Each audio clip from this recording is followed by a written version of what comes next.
Halo lur. Ancen anu lur. Lah tak pikir-pikir iki zaman biyen karo zaman saiki iki bedane adoh.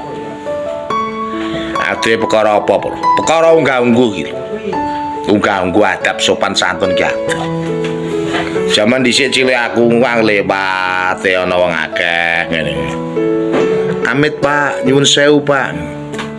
Dadi dinggo. Saiki lewat berbandang nek perlu wae cengle wong tuwa do didai. Iki tenan. Lah ngono ku aku tak pikir-pikir ya. Dengan adanya iki lho. Pelajaran-pelajaran sing zaman dhisik no SD niku, SD SMP iku ana pelajaran PMP. Pendidikan Moral Pancasila. Saiki wis ora ana. Ndak ana, wis dilangi lah iki sing repot. Paling ora iki senggang-gangge iki dhisik ame mlebu iki pelajarane apa? Ya iki pelajarane PMP, Pendidikan Moral Pancasila. Di anu Pak Guru ngene-ngene. Dadi ame melakukan apa saja tetap inget itu. Nah ini saiki ora. Lewat karep wong tuwa blaber lah. Kecorok omongan sithik ribut geger. Lah iki dadi adab sopane bocah saiki mindi biyen waduh. Saiki akeh do mlepok. Bisa wong sopan. Teng pundi ndak pundi ngono saiki ora ana ngono lho.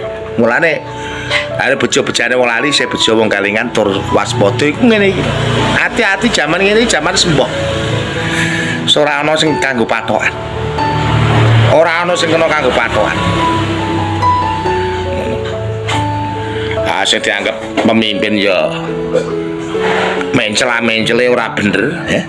Sing dianggap bawane ya mencela-mencela dadi ora patokane sing gak urip entok. Kudu hati-hati gitu lho. Tenan lho sing hati-hati. Wis ngono ae. Donga dinungo ae supaya selamat seger waras lan alangan apa-apa. Negarane pulih, do makarya wong cilik ben do seneng do bunga. Sakake wong cilik ya lho, ya. Wis ngono ae lho ya. Ayo. Istirahat sik lho ya.